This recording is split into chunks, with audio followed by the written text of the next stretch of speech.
Hola, ¿qué tal? Bienvenidos una vez más aquí a Uno Radio, su programa favorito desde la semana pasada, donde vamos a hablar de un tema muy importante. Antes que nada, el maestro Bando me acompaña el día de hoy. Hola, ¿cómo estás, Víctor? Buen día. Muy buen día.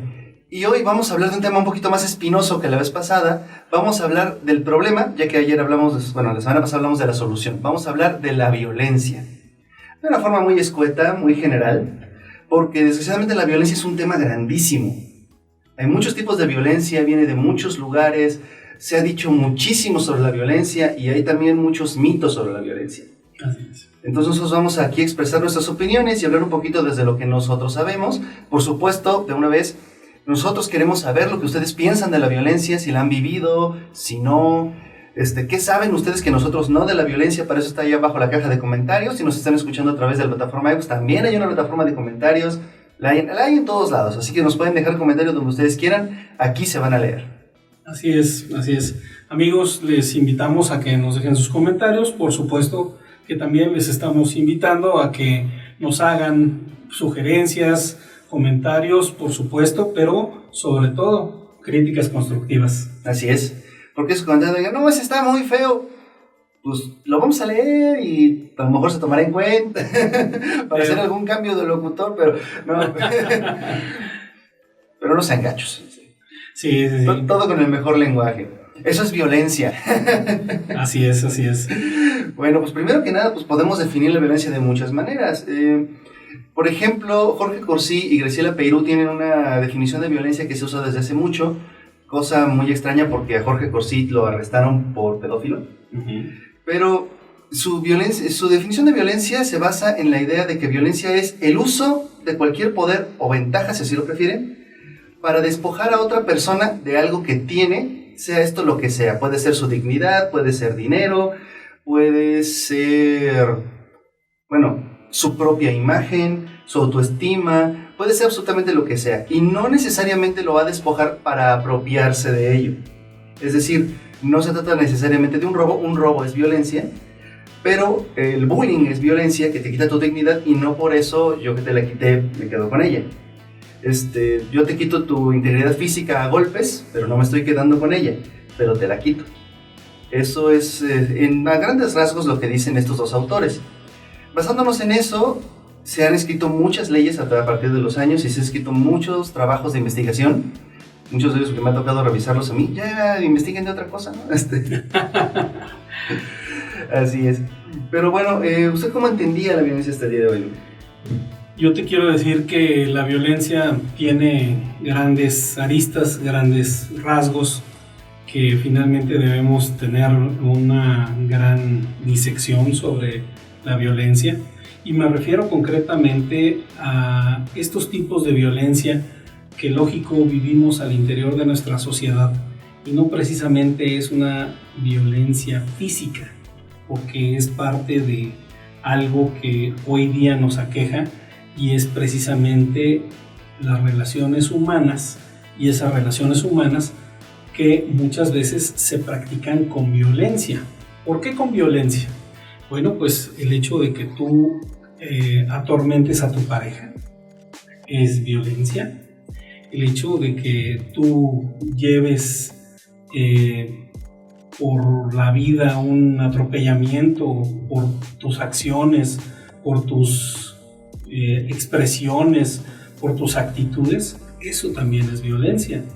Nosotros tenemos distintos tipos de violencia en la sociedad y muchas veces hasta somos parte de ella o incluso la ejercemos, y consciente o inconscientemente. Estas dos partes donde los seres humanos muchas veces somos parte de esa violencia o hacemos esa violencia y no lo queremos reconocer. ¿O ustedes qué opinan, amigos?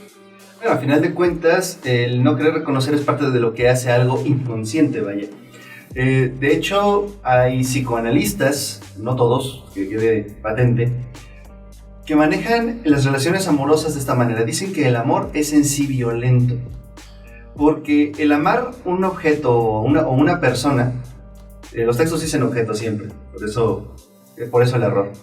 El amar a un objeto es querer destruirlo y consumirlo. Eso es amar algo.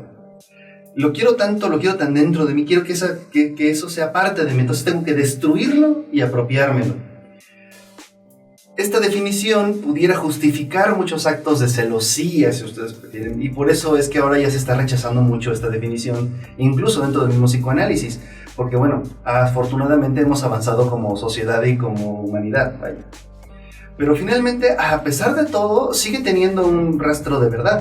Como dije hace un momento, como decía hace un momento usted también, maestro, la violencia no necesariamente es agresión física, no se trata solamente de golpes, de lastimar el cuerpo.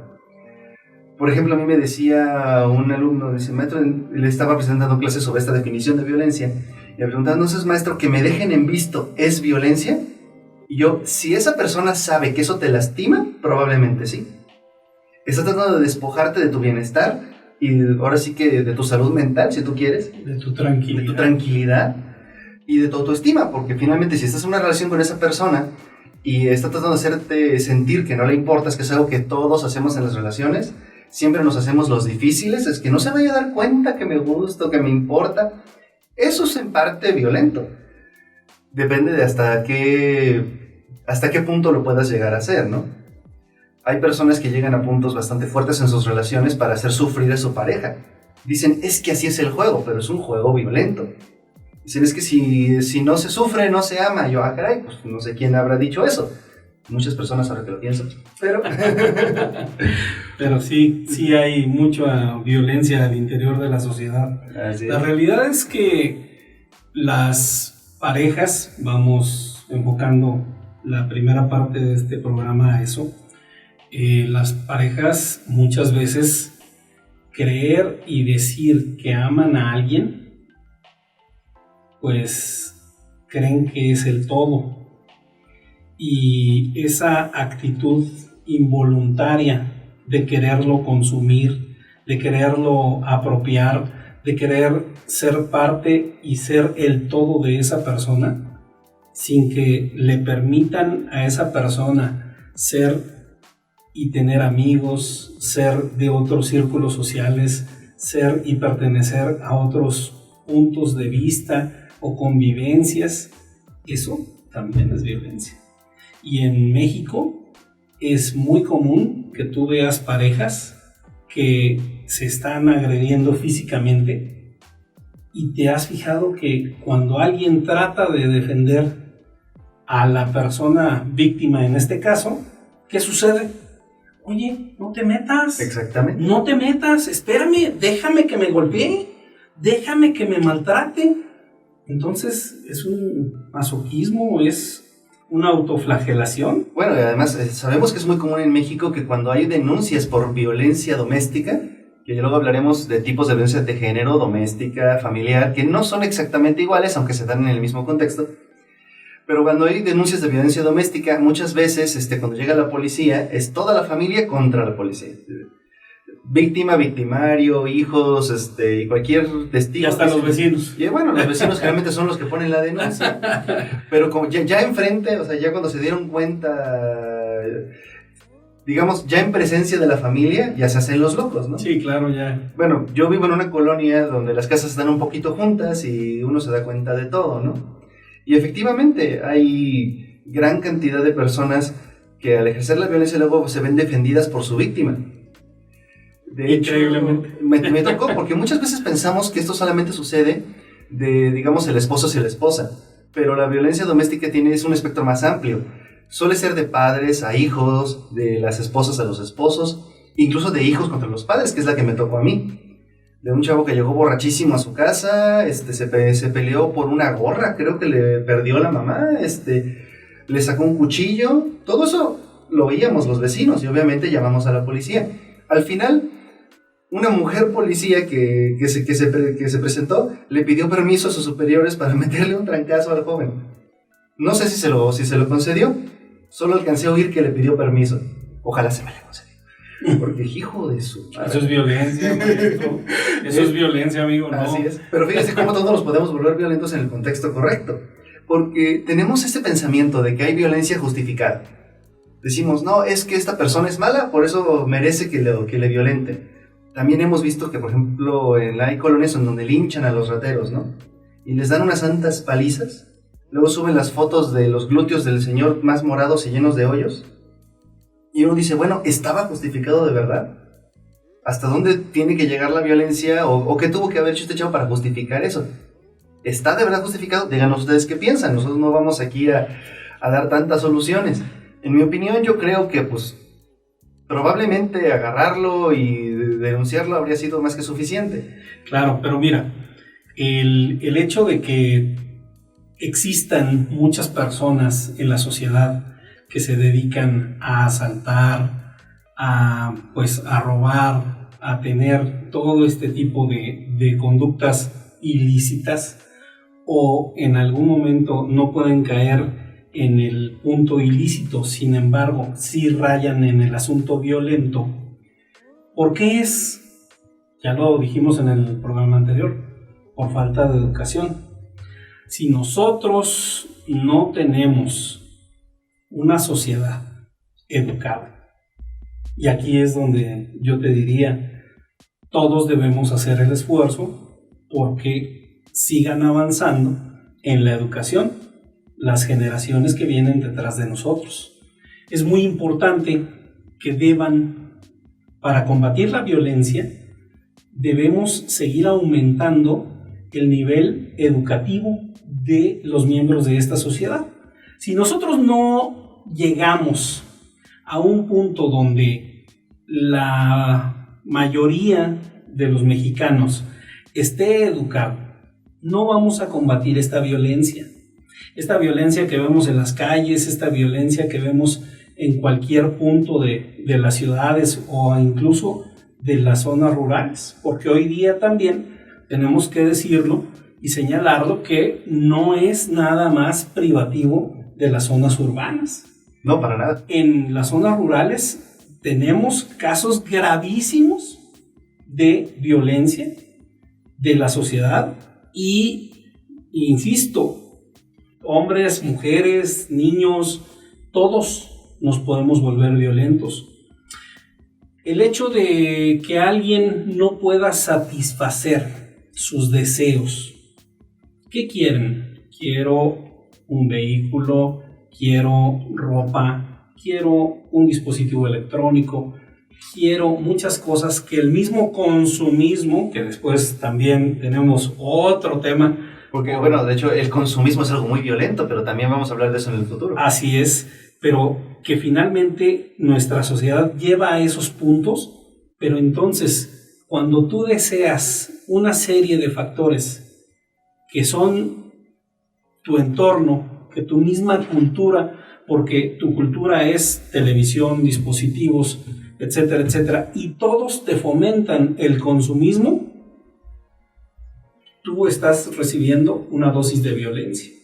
Estás recibiendo también estás empezando a educarte en la cultura de la frustración.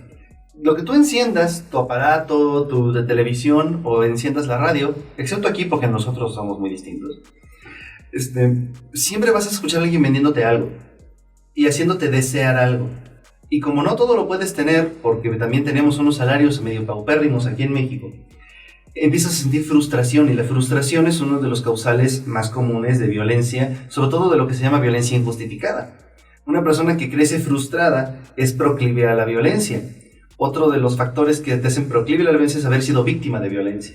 Entonces es un círculo vicioso, porque también puedes crecer muy frustrado, por ejemplo, si fuiste un niño en una casa donde hay un padre violento, que no te permitía hacer nada y te mantenía siempre frustrado, siempre frustrado, siempre frustrado, siempre resentido, y creces, primero, no sabiendo relacionarte más que con violencia. Y segundo, con mucha frustración, haciéndote, ahora sí, como dicen, de la gente que se calienta fácil. Eres de puño fácil, entonces inmediatamente que te frustras, sueltas un trancazo. Y todo lo que tú quieres lo obtienes de manera violenta. Entonces, son círculos que, como usted dice, a falta de educación, a falta de una intervención temprana, se empieza a multiplicar como la peste. Hay algunos casos que son un tanto distintos. En las zonas urbanas y en las rurales hay diferentes grados de violencia y diferentes tipos de violencia. Por ejemplo, la violencia armada es más común en las zonas rurales, ¿lo creen o no? Pero, por ejemplo, hay un caso muy especial que es la violencia familiar. De acuerdo con Donald Dutton, que hizo un estudio que lo hizo tanto en Canadá como en Sudamérica, lo quiso hacer en todo el mundo, pero obviamente le hubiera costado un dineral, llegó a la conclusión de que no hay una zona ni económica ni geográfica donde la violencia familiar sea diferente. Siempre la vas a encontrar. Le pasa a los más ricos de las ciudades y a los más pobres de los pobres. Siempre la puedes encontrar. Entonces, aún nos falta encontrar el causal ahí. ¿Cuál es esa causa que hace que haya tanta violencia familiar? Y conste que digo violencia familiar. Las personas que viven juntas, al parecer, acaban siendo violentas unos contra otros. Falta de educación, amigo. Es muy probable, porque ese es un factor muy universal. Sin embargo, si teniendo en cuenta que pasa hasta en Suiza, uno de los países más educados, es probable que haya un factor por ahí medio escondido. Específicamente de la violencia familiar. Porque bueno, allá casi no tenemos violencia armada, tenemos muy poca violencia escolar, muy poco bullying, tenemos muy poca violencia, digamos, de pareja, cuando todavía son novios, pero cuando las personas viven juntas, al parecer siempre terminan dándose en la torre. A lo mejor solamente es el viejo dicho de que ¿quieres saber cómo es Andrés? Vive con él un mes. O por lo del presidente. O, ese es otro Andrés. Pero bueno, a final de cuentas, cada quien podrá juzgar a los Andréses que quiera. Pero a fin de cuentas, el punto con todo esto es que no todo lo que conocemos como violencia es igual, ni tienen las mismas causas. Y a final de cuentas, es verdad que prácticamente toda se puede reducir en gran medida con educación, incluyendo la familiar, con todo y ese misterioso factor. Porque es verdad que donde hay más educación, se diagnostica más rápido, se detiene más rápido y las familias se reestructuran más rápido para poder tener menos consecuencias, vaya. Es verdad, en Suiza también sucede la violencia y a lo mejor hasta en el mismo grado, pero no hay tantas muertes, ni tantos golpes, ni tanta gente herida y la gente sale mucho mejor parada de esos episodios.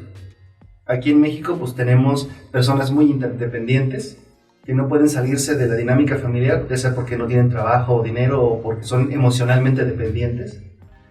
Y pues las cosas se repiten una y otra vez. ¿Te parece que entonces hagamos, digamos, una especie de examen hacia atrás? Démosle un poquito hacia atrás y vayamos primero a la época donde el hombre se empieza a generar esa necesidad de protegerse. Y empezó con esos núcleos que finalmente tenían convivencia, y esa convivencia de 24 horas, por supuesto, que genera choques. ¿Por qué? Porque entre los distintos componentes, individuos de esas pequeñas sociedades que finalmente fueron aumentando día a día y que se van dando diferentes opiniones, diferentes tipos de carácter, diferentes formas de pensar, diferentes formas de enfocar los problemas, la resolución de los mismos y sobre todo el asunto del disfrutar. Lo que para algunos disfrutar la vida es de cierta manera, no quiere decir que para todos lo sea. Así es.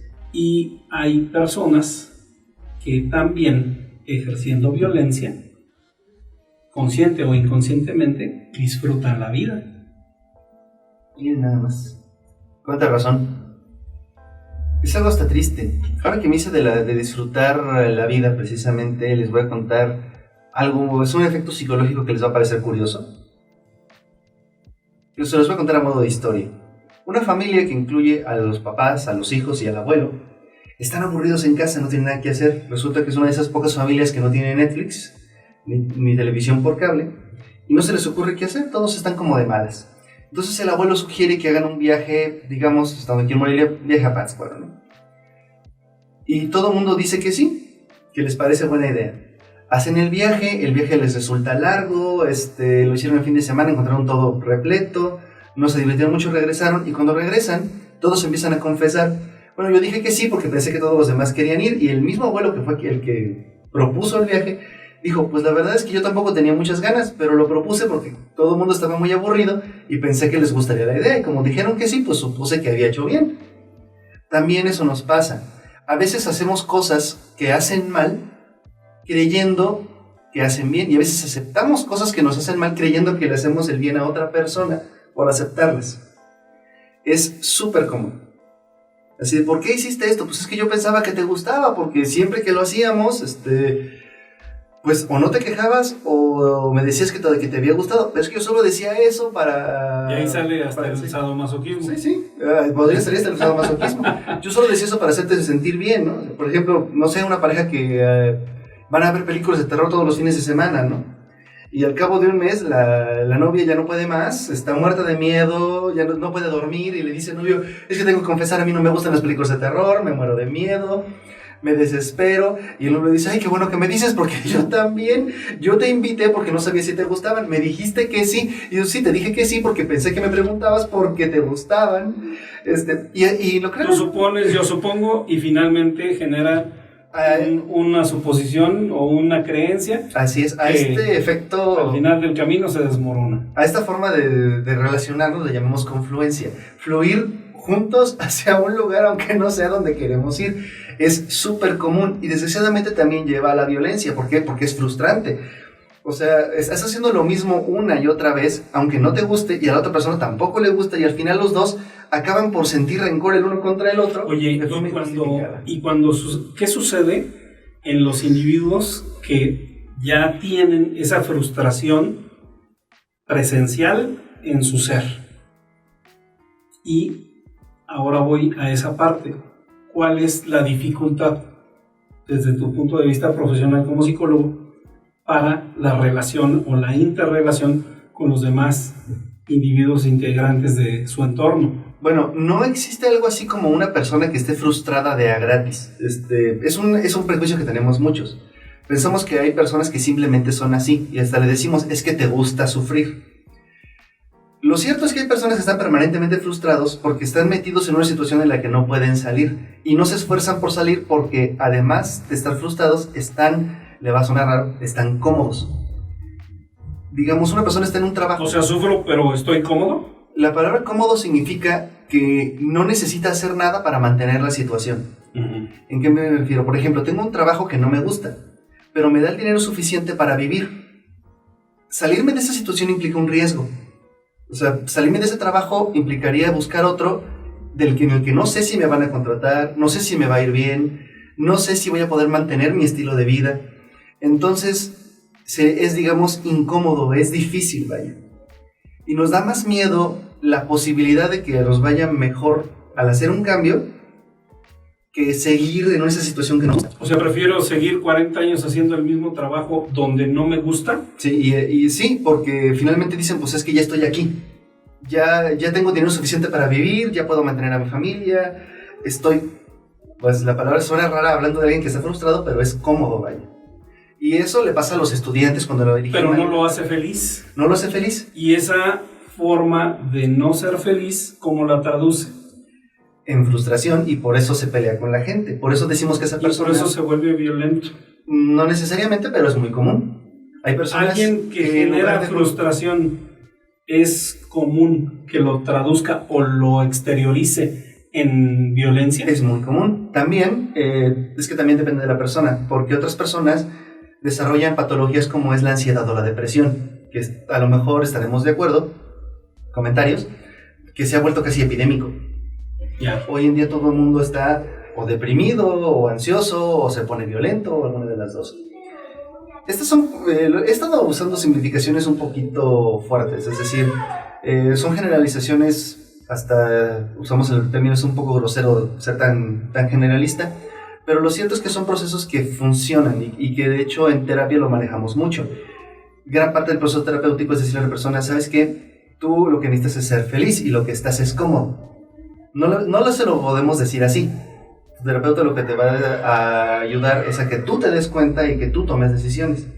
Si un terapeuta, aquí va la advertencia, te da un consejo, te dice, deja tu pareja, deja tu trabajo, o no sé, deja a tus hijos o lo que sea, aguas, ese terapeuta no tiene idea. Es patito. No se pueden, no se deben, no se dan consejos así. Va contra el código ético.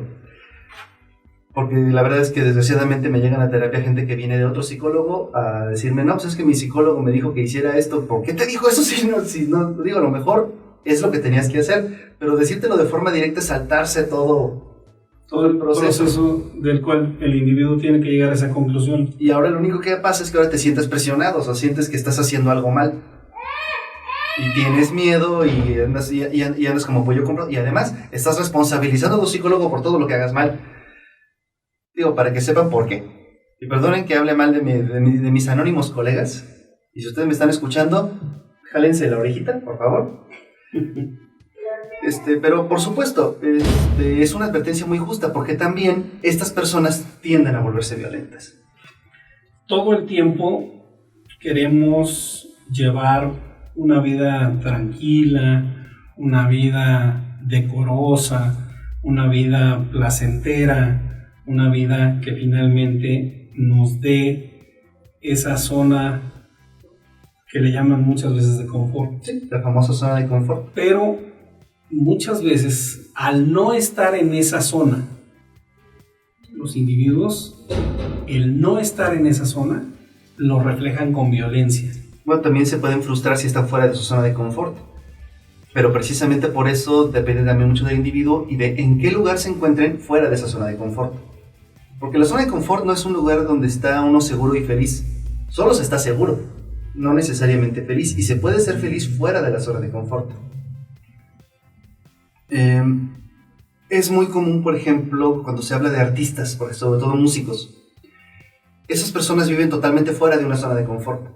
Dices, oye, es que te vas a morir de hambre. Y dicen, y la verdad a veces sí. A veces sí te dicen, es que no tengo para pagar la luz, no tengo para hacer nada, me tratan muy mal, las personas que me contratan no me quieren pagar, piensan que lo de la música debe de ser gratis, porque siempre hay algún otro sujeto con una guitarrita chafa, que no estudió lo que uno, pero como también se sabe la de, ahora estas son las mañanitas, pues ya les sirve para su evento, ¿no?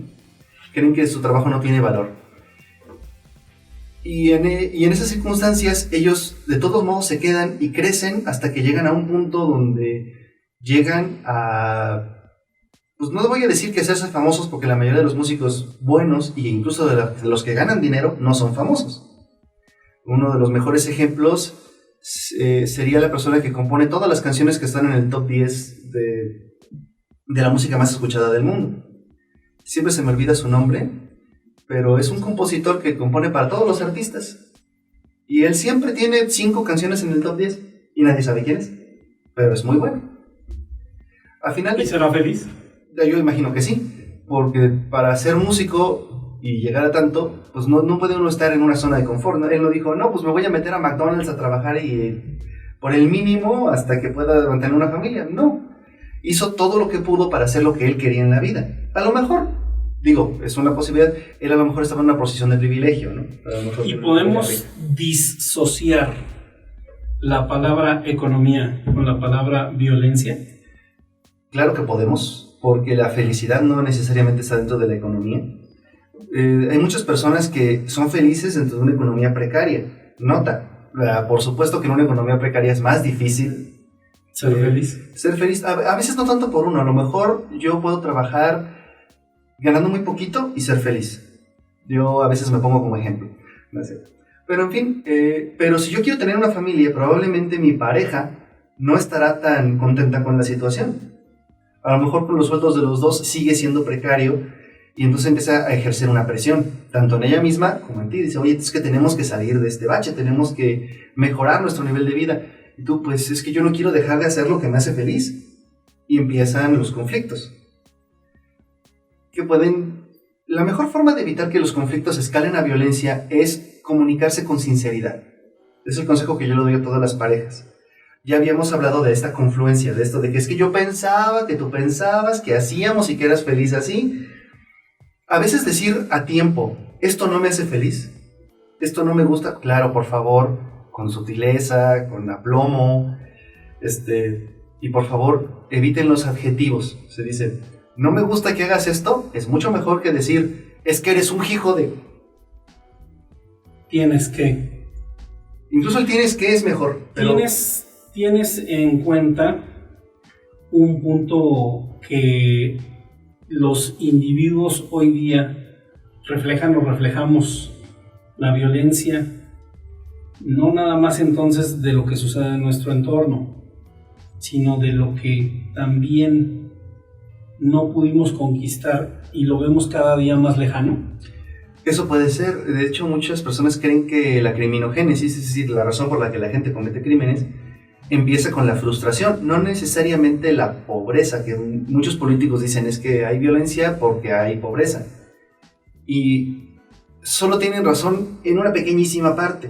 Una persona que tiene poco es proclive a estar frustrado porque no tiene muchas cosas que nuestra ciudad, como usted decía, consumista, le pide que tenga.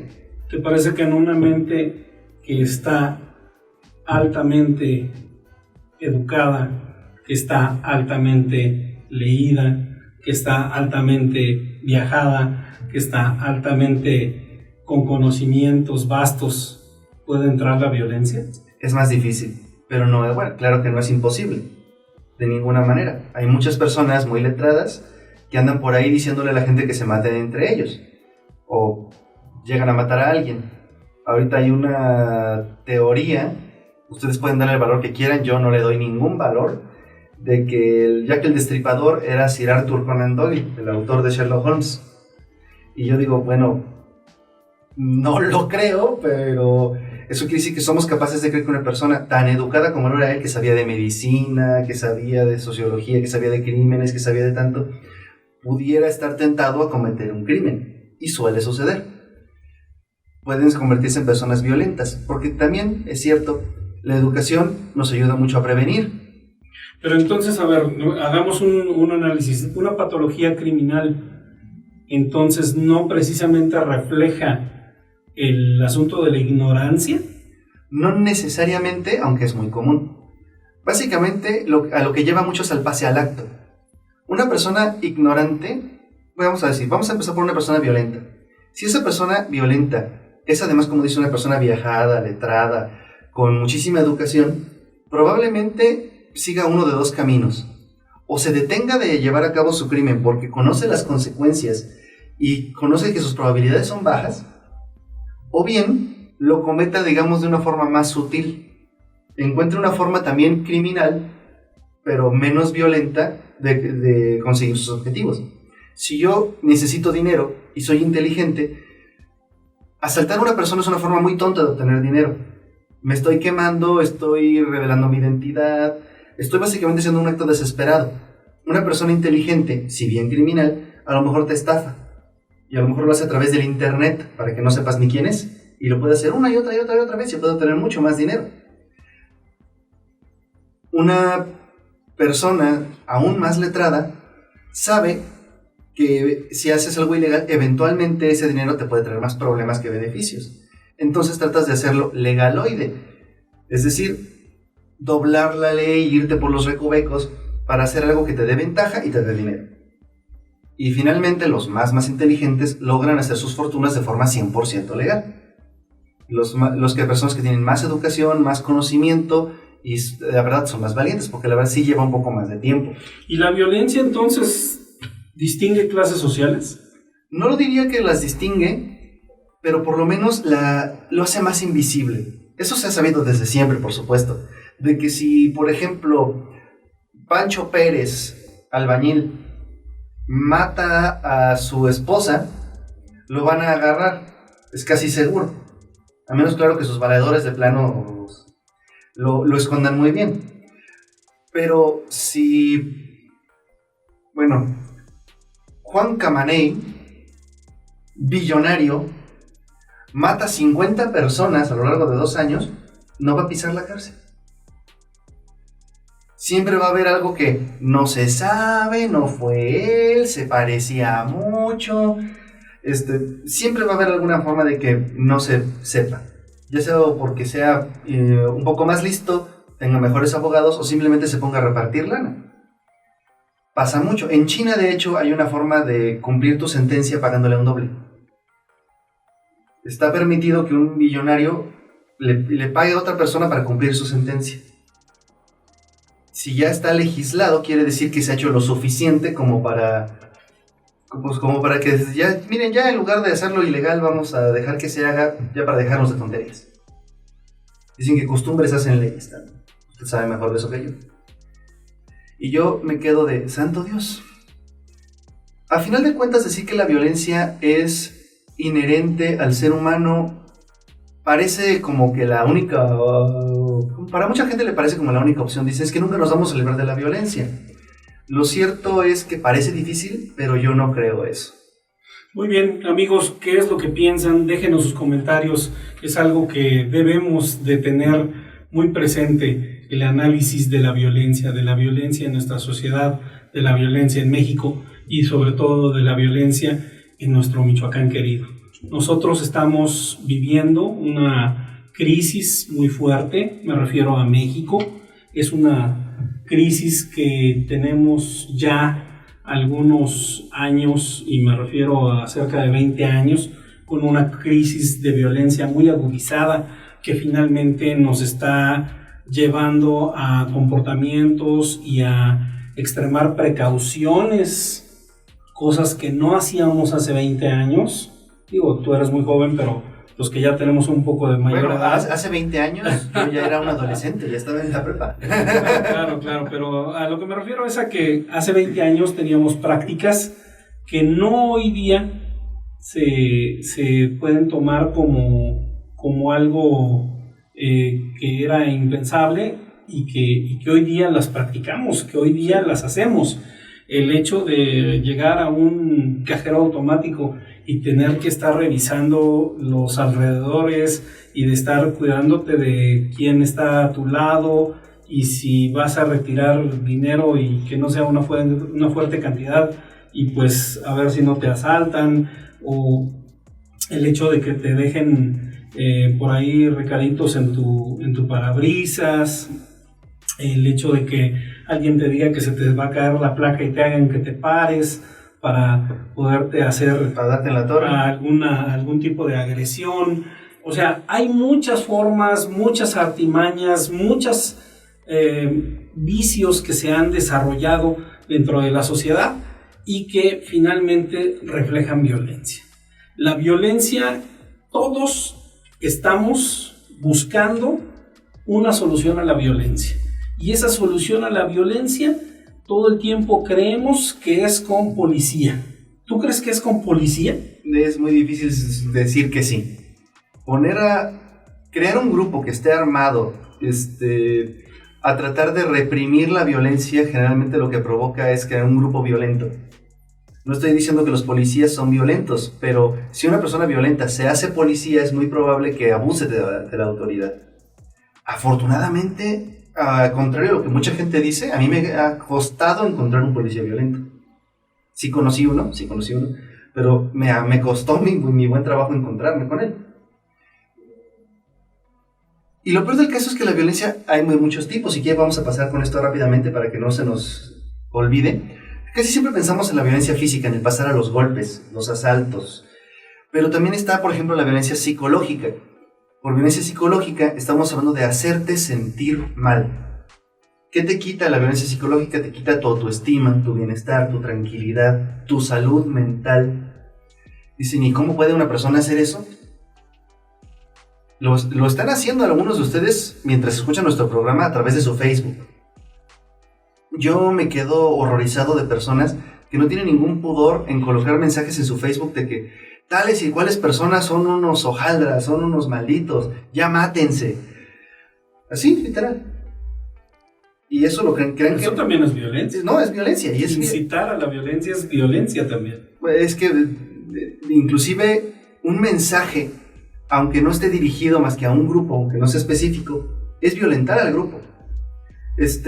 La gente muy machista dice... Contribuir al desarrollo de... Contribuir al desarrollo, no, y de hecho no solamente es contribuir, es directamente violento. Un mensaje como de, todas las mujeres son unas hijas de no sé qué, eso es violento. Una mujer que lo lea tiene que sentirse no solo ofendida, que ofenderte a final de cuentas es algo medio nimio en el mundo de la violencia, pero puede sentir el mensaje válido, puede decir, bueno, si esta persona lo dice, probablemente hay algo malo conmigo, que soy mujer. También hay Pero mensajes... no nada más a las mujeres. Y precisamente eso voy, porque ahora... Hay muchos hombres maltratados también. Y también hay muchísimos mensajes ahorita que grupos feministas, por defender a las mujeres, están difundiendo sobre el otro género. Todos los hombres son violadores, todos los hombres son machistas, todos los hombres son malvados, Y entonces, oye, imagínate... ¿y el asunto del hospital de la mujer? Bueno, eso son cosas de legislación y que yo la verdad a veces no entiendo, pero afortunadamente ya pregunté, en un hospital de la mujer no les está permitido rechazarte si eres hombre. Se llama Hospital de la Mujer porque están especializados en enfermedades de la mujer, pero hasta donde dice la directora en una entrevista que vi el otro día, les está prohibido rechazarte la atención si eres hombre, aunque también sé que algunos lo han hecho, pero eso es un tema para la próxima semana, literalmente. Ahí vamos a entrar. Pero imagínate un chavo de 15, 16 años en plena formación de su personalidad, bien inseguro de sí mismo, leyendo todos los días esos mensajes. Tú eres hombre y por lo tanto eres un violador, eres malo, eres un hojaldra, eres... todas cosas que tú nunca has hecho, ya te están lo eres. En automático. Y te están haciendo sentir por el simple hecho de ser masculino. Por el simple hecho de ser masculino. A lo mejor el mensaje que cuando ellas lo pusieron no tenía esa mala intención. Ellas están también frustradas, enojadas por todo lo que les pasa, porque pretender que a las mujeres no les va mal en México también es una tontería. Es querer cerrar los ojos. Es querer cerrar los ojos, pero estos mensajes no ayudan a nadie. E insisto, en las redes sociales le llegan a personas que no la deben y no la temen, pero sí les afecta. Y luego nos preguntamos por qué tenemos gente deprimida, ansiosa, que se siente mal por el simple hecho de ser. Así de, es que yo me siento mal, me siento que no valgo nada. ¿Y por qué? Y de repente dicen, no sé, y es verdad, ya no saben, porque les llegan mensajes agresivos de todos los frentes. Porque unos dicen los niños, otros dicen los jóvenes, el famoso mensaje de los millennials son, ¿no?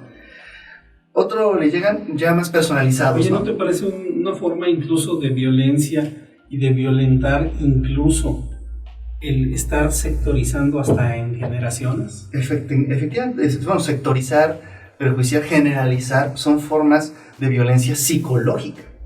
Y lo hacemos todos los días con unas ganas. O sea, creemos que es inofensivo, creemos que a nadie le importa. Hasta a veces nosotros mismos empezamos a burlarnos de la gente que dice, oigan, este mensaje está muy agresivo. Yo pertenezco a la famosa generación X.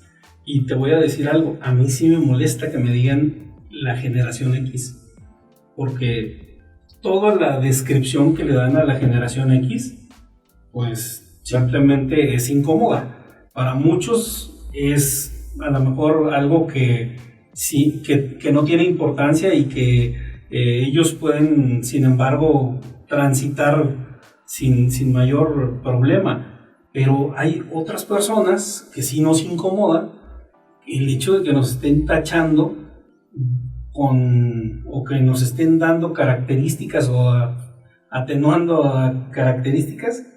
Y lo peor es que eso afecta a la conducta de la gente. Yo me acuerdo cuando yo tenía 20 años, pedí trabajo en una empresa. No voy a quemar a la empresa. Pero literalmente me dijeron, no, nosotros ya no vamos a contratar gente de 20 años. Y yo me quedé con una cara de... ¿Qué pasó? ¿Qué? Así de, no, es que ya contratamos a una persona de 20 años y nos dio muy malos resultados. Y yo... ¿Qué mentalidad tan pobre y tan tonta? O sea, yo no creo que voy a cumplir 20 años y me voy a volver un desgraciado, un irresponsable, y se me va a quitar a los 21. O sea, no me cabía bien en la cabeza, vaya. Pues sobre todo porque su solicitud era para personas entre los 18 y los 25, entonces la probabilidad de que llegara alguien de 20 años era alta. Tan a este tipo de asuntos modificado la legislación, porque la edad para la responsabilidad penal ya no es a los 18, estás hablando de los 16 años. Para el estado de Michoacán es una persona de 16 años ya responsable de sus actos y sabe perfectamente cuáles son conductas lícitas e ilícitas y cuáles son, en este caso, las cosas que le van a afectar. Ese tipo de violencia que ha ido mermando esos parámetros, que ha ido bajando incluso esa edad de responsabilidad penal, y que hay voces que están hablando de bajarla aún más Están hablando de 10 años. Ya no de 16, de 10 años. Imagínate un niño de 10 años. ¿Por qué? Porque hoy día muchas organizaciones delincuenciales han estado contratando niños precisamente para generar y desarrollar más violencia. Y eso también es otro tipo de violencia, como usted dice, incitar a la violencia. Estábamos ahorita hablando de la psicológica, podemos hablar de la violencia sexual, que también es un tema muy amplio del que nos podemos llevar 2 o 3 programas continuos, porque hay muchísimo que decir. La violencia sexual no solamente habla de la violación, el tema es larguísimo, larguísimo. Y todavía recuerdo al abogado en una pericial que me preguntó, ¿esta persona que estaba acusada de violación es proclive a la violencia sexual? Y yo con ganas de llorar, es que la respuesta es sí, o sea, es un ser humano. O sea, por supuesto que es proclive, pero es solamente por lo amplia que es la pregunta. Claro. Pero lo vamos a dejar más o menos hasta ahí, pero que quede en entendido que de tan común que es, en algunas partes le damos menos atención de la que necesita y en otros más de la que merece, en unos y en otros. Desgraciadamente. Está la que casi nunca nos ponemos a pensar, la económica y patrimonial, que se empezó a explorar, ahora sí que cuando empezamos a tratar de desempolvarnos el machismo. Decimos, una persona que depende económicamente de ti y tú le niegas ese mantenimiento económico, estás ejerciendo en esa persona una violencia. Primero ejerciste una violencia al controlarle, al hacerle dependiente de ti, o incluso esa persona, fíjense lo que son las cosas, porque así se considera. Cuando una persona también se hace dependiente de ti a propósito, eso también es violencia. Está tratando de aprovecharse de tu patrimonio y eso también es violencia económica. Pero al negárselo, también estás ejerciendo la violencia económica. Tanto cuando estamos analizando relaciones psicológicamente, como en muchos casos en la ley. ¿Quién es la persona que está ejerciendo la violencia económica en una pareja donde una de las dos se juntó por interés y la otra, harta de ese interés, se rehúsa a seguirle manteniendo, que también se está volviendo común? Y dices, ¿quién es el violento ahí? Pero existe.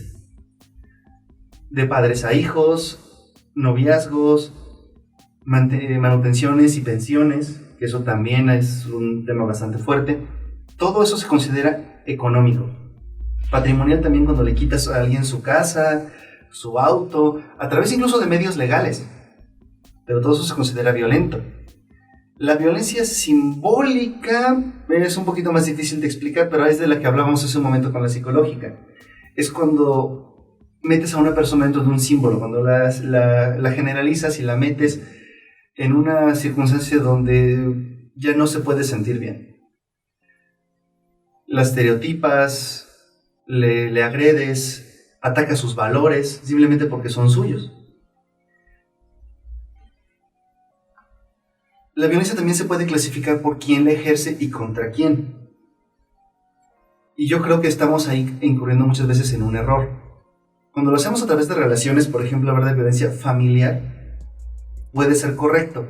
Pero cuando hablamos, por ejemplo, violencias de una persona de un color hacia otra, o de una edad hacia otra, o algo así, siento que ahí empezamos a incurrir en un error, empezamos a clasificar demasiado, y empezamos a hacer ver que hay formas de escapar a la acusación de violencia, y al mismo tiempo, algunas actitudes que no necesariamente son violentas o no son graves, se empiezan a percibir como tales.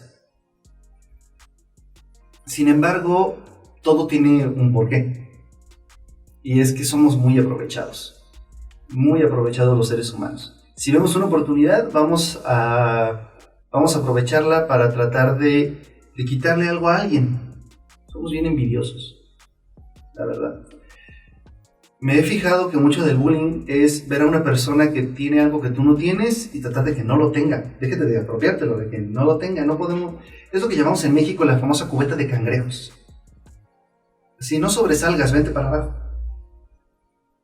Si empieza a salir, lo jalan. Y lo jalamos hacia abajo. No está este famosísimo caso de esta deportista, me parece, esgrimista, que se hizo de la nacionalidad de literalmente el país más desconocido de toda la tierra. Ya ni siquiera me acuerdo del nombre del país, pero es un país que está rodeado de otros países que tampoco tienen salida al mar. Así de enterrado está ese país en la geografía. Pero ese país le ofreció una oportunidad. Y luego la gente le hizo gracia y le dio gusto cuando una mexicana fue la que la descalificó en las pruebas olímpicas. ¿Y por qué les da gusto? Debería darnos vergüenza que se haya tenido que ir. Ok, a lo mejor ella no era la mejor, o a lo mejor las circunstancias no la favorecieron, pero si ella logró encontrar apoyo en el país más alejado del mundo y que no pudo encontrar en México, eso debería darnos pena. Deberíamos estar diciendo, oye, nuestra reacción debió haber sido, oye, ¿sabes qué? Regrésate, acá te apoyamos, vamos a hacer una vaquita entre todos. No contar siempre con Guillermo del Toro. Pero tenemos también un gobierno muy paternalista. Tenemos una política pública que finalmente quiera resolver todo a base de dádivas. Y ese es el estilo que en México se ha manejado en los últimos 80 años. Desgraciadamente sí. Y esas dádivas son violencia. Son crear dependencia. ¿Sometimiento? Así es. ¿Por qué? Porque cuando una persona empieza a recibir, como habíamos dicho, empieza a recibir, digamos, de una forma regular una dádiva, tanto puede ser económico, puede ser cualquier cosa, pero acuérdense de lo que hablábamos al principio de la zona de confort, de estar cómodo. Ya no tiene incentivos para salir de su pobreza. Está en un estado, a lo mejor no es feliz, pero las cosas son fáciles. Pero entonces estamos cayendo en la vieja parábola de o les enseñan a pescar o les dan el pescado. Así es. Y en sí no es tanto que no les estén enseñando a pescar, porque afortunadamente yo tengo que reconocer esto de todos los gobiernos anteriores, se han esforzado mucho porque la educación esté disponible. No voy a decir que es de la mejor calidad, pero está disponible en todos lados. Si a algo se ha dedicado todo gobierno mexicano, es a que hay escuelas en todos lados. Que luego las abandonan ya es otro asunto. Pero a nadie le falta. El problema está en que la escuela está ahí, la universidad está ahí, las oportunidades están ahí, el crecimiento está ahí, el poder emprender también está ahí. Pero amigos, en la Universidad Nacional de Obrera tenemos una oportunidad para ti. Ojalá que decidas ser parte de nuestra comunidad. No está caro, te alcanza con la beca. No, y además, aquí es lo que yo le reconozco mucho a la universidad, y créanme que esto no es para meter el gol. Aquí estamos muy enfocados en enseñar a emprender, sobre todo en lo que es administración. Estamos enseñando a hacer empresas de verdad, no la típica empresita de universidad donde que, a ver, hagan como que van a hacer un negocio, ¿no? Acá la verdad no, está muy bien enfocado en ese sentido. ¿Y por qué digo esto? Si tú solamente recibes este dinero, vamos a suponer, vamos a sacar al gobierno de aquí, vamos a hacer una suposición, tú eres hijo de un rico y recibes un dinero cada mes. ¿Qué incentivo tienes para mejorarte a ti mismo, para ganar tu propio dinero? Muy poco. Y finalmente vas a defender que te sigan dando ese dinero. Vas a empezar a verlo como algo moral, vas a empezar a verlo como algo legal, vas a empezar a verlo como algo que debe de ser porque te conviene. Y entonces tú te vas a volver dependiente, porque al no tener otras habilidades u otras fuentes de ingreso, si te lo quitan, pues quedas desamparado. Y eso es ejercer la violencia económica y hasta simbólica, si quieres, en las personas. Por eso se recomienda mucho a los padres que, si bien es recomendable que los hijos tengan una mesada, que esa mesada venga adscrita a una responsabilidad. Si mi hijo va a recibir 100 pesos a la semana para sus gastitos, para que se compre sus churrumais o para que se compre lápices en la escuela, claro, por supuesto que sí. Que por lo menos saque la basura, corte el pasto, bañe al perro, X, pero que tenga una responsabilidad y que esté supeditado. Es algo que se recomienda mucho. Es para, en este caso, seguir metiendo o seguir el asunto de ser inmerso en el mundo del trabajo. Y al ser inmerso en el mundo del trabajo, no sea dependiente. Inclusive, lo mejor que podemos hacer por una persona es enseñarle no a trabajar nada más, porque trabajar es algo excelente, maravilloso. Yo trabajo desde los 8 años. Pero hay que enseñar a hacer dinero, a ganar, a administrarnos, vaya. Para que incluso si no tenemos un empleo formal, sepamos ahora sí que de dónde sacar un 5.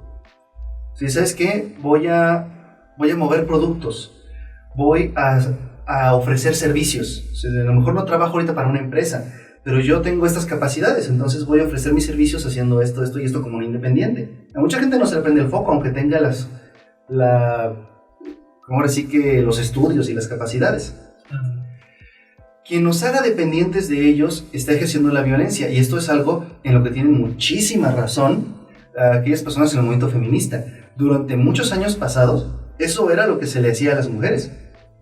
Sometimiento económico y de todos lados. O sea, se les negaba la educación, se les negaba el trabajo. Entonces, pues estaban totalmente supeditadas a casarse, y una vez casadas, pues tenían forzosamente que vivir del marido. Y entonces, pues, ¿qué iban a decir si les metían dos o tres trancazos? Decían, uno va y dice la tontería, ¿y por qué no dejaban al marido? Pues porque no podían, no tenían otra cosa que hacer, no tenían de dónde vivir. Pero hoy día, afortunadamente, las sociedades siguen cambiando, siguen evolucionando, y la mujer ha jugado ya un papel muy diferente, claro que a lo que en antaño era. Hoy día las mujeres también ahora son violentas hacia los maridos, hacia la pareja. Las mujeres también son violentas en la calle, las mujeres también son violentas en sus trabajos. Las mujeres hoy día, como parte de esa sociedad que ha ido evolucionando y que ha ido cambiando, yo no digo que para mal, digo para bien y para mal. Para las dos todo ha ido cambiando. Y es que es precisamente la confusión. Decir que una persona es víctima de violencia no la exime de haber sido violenta. Incluso en esas épocas terribles, las mujeres también podían ejercer un tipo de violencia. Porque también las labores del hogar y el control del mismo estaba en ellas. Entonces, ellas también generaban una dependencia. Esta interdependencia generaba estos matrimonios de 50 años. Dice, no, pues es que si se va mi vieja, ¿quién me hace de comer? Decía el señor, ¿no? Claro.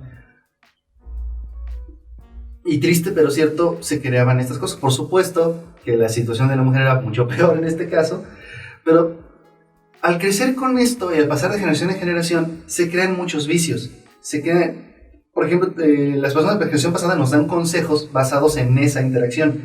Te dicen, no, siempre busca algo de qué apoderarte para ejercer esa violencia. No nos lo dicen así directamente. El sometimiento para... Pero fíjense cómo las relaciones humanas hoy en día son relaciones de poder. A ver, ahora sí que quién se impone al otro en las relaciones humanas. Y es por eso también que mucha gente ya está tratando de no meterse en una. Para que ahora sí que en su familia unipersonal, que es un término válido, pues solo sus chicharrones truenen. Mucha gente no está dispuesta a soltar su independencia, lo cual es muy respetable, aunque también muy analizable. Habrá que ver si no hay una fuerte desventaja en esto para la persona individual, ya no hablemos socialmente. Hablando de todo esto, de la violencia, podemos saber que todos los seres humanos somos proclives a la violencia. No es válido decir que el 99% de la violencia la hace tal o cual grupo personal. Siempre vas a encontrar a alguien dispuesto a decir eso. Vas a encontrar un senador de Texas diciendo que los negros hacen el 99% de la violencia y que por eso llenan las cárceles. Vas a encontrar a uno diciendo que son los latinos. Vas a encontrar a alguien diciendo que son los hombres. Vas a encontrar a alguien diciendo que son las mujeres. Vas a encontrar a una persona diciendo que son los pobres, otros que son en realidad los ricos. Y al final, si uno deja de prestar atención a las cifras, todas pueden ser verdad. Nada más moviendo la interpretación de un lado a otro. Y entonces, ¿será parte también de nuestra autodestrucción el asunto de la violencia? Muy analizable también. ¿Estamos tratando de destruirnos a nosotros mismos? ¿O será simplemente que no vemos al otro ser humano como parte de nosotros mismos? Siempre estamos buscando cómo decir, ese no tiene nada que ver conmigo y por eso le puedo hacer lo que yo quiera. Por eso nos encanta clasificar. Si ve como lo dije hace un momentito, uno dice que son los negros y el que dice eso no es negro, no se incluye. El que dice que son los latinos no es latino, puede hasta ser negro. A lo mejor está tratando de defender a los negros de lo que dijo el otro, y entonces le echa la culpa a los latinos. O luego resulta que los dos se juntan porque se encontraron en un bar y le echan la culpa a los blancos. Y los blancos dicen, oye, a ver cómo quedó la cosa. Y al final, cuando uno analiza todo, nos damos cuenta de que el 100% de la violencia que se ejerce sobre seres humanos, con un margen de error del 0,000005%, que es la violencia de los animales a los seres humanos, pues la generan de seres humanos a seres humanos. Esa es la única condición para ser violento, real, inequívoca. Puede ser pobre, puede ser rico, siempre puede ser ¿Y no te parece que también el ser humano es violento hacia todos los demás seres vivos? Por la misma razón. Todo lo que no sea un ser humano es mucho más fácil de abusar. Por ejemplo, no llegamos a una tierra virgen y sin dueño a preguntarle a los leones si nos dan chance de poner ahí una fábrica o de cazar a sus cebras, ¿no? No les preguntamos, pero tampoco nos van a contestar. Pero no tenemos en cuenta lo que ya está ahí. Uno podría decir, si fuera un poquito más empático, decir, mira, es que aquí están viviendo los animalitos, hay plantas, hay todo un ecosistema aquí, y yo le voy a dar en la torre si me apropio de esto. No, simplemente vamos y lo hacemos. Vamos al Amazonas un día de estos y vemos cómo están tal y tal y tal para, ahora sí que para hacer pastizales, para criar más vacas y que podamos seguir comiendo hamburguesas. Deliciosas hamburguesas, por cierto. Pero así es. Si vamos al pasado, podemos encontrar los miles de pretextos para todos los actos violentos. Los negros no eran humanos, eran más cercanos al mono. Los indígenas mexicanos tampoco eran seres humanos, no tenían alma. Ustedes pueden encontrar tratados religiosos diciendo eso. Se puede decir de cualquier persona que sea diferente, y no es solamente, digamos, racial. Los romanos decían eso de personajes mucho más blancos que ellos, que vivían al norte, que vivían en la Galia, en Escocia en aquellos momentos. No, son bárbaros, son unos malditos, no conocen bueno, en ese momento no era Dios, o sea, no conocen a Júpiter. Ya luego se hicieron muy cristianos los romanos también, y ahora sí ya fue Dios. Pero sí ves por dónde voy. Cualquier persona que sea un poco diferente de nosotros, o cualquier cosa que no sea un ser humano, nos parece que nos da permiso de abusar y de obtener lo que queremos de ello. Es una naturaleza, pues ni siquiera tanto violenta. Es una naturaleza violenta y tampoco es necesariamente humana. Tú dile a un león si le pregunta a la cebra si quiere que se la coman. Finalmente, nosotros podemos pasar por encima de la violencia, no lo hemos hecho. Algún día tendremos esa mentalidad y esa educación suficiente para que no sea necesaria, pero mientras haya algo que los demás tengan y que nosotros queramos que no tengan, y insisto, no para obtenerlo, sino para que no lo tengan, seguirá habiendo violencia. Muy bien, pues amigos, ha sido un placer estar con ustedes. Esperamos que les haya gustado este nuevo programa y que sigan a través de las distintas redes sociales pues los distintos programas que vamos a seguir realizando, pero sobre todo les seguimos invitando a que participen y sobre todo a que nos dejen sus comentarios, sus sugerencias y que nos ayuden a ser cada día mejores. Por supuesto, si estás en la ciudad de Morelia o quieres venir y te interesa participar en un programa, ¿cómo no? Puedes comunicarte con nosotros, ahí tienes nuestros medios de contacto en las descripciones, en la mayoría de los medios, pueden aparecer en la pantalla, aquí en YouTube en cualquier momento. Y por supuesto serán bienvenidos. Bueno, esto fue Uno Radio, mi nombre es Víctor Baeza. Javier Obando, a la orden. Y nosotros nos vemos la próxima semana.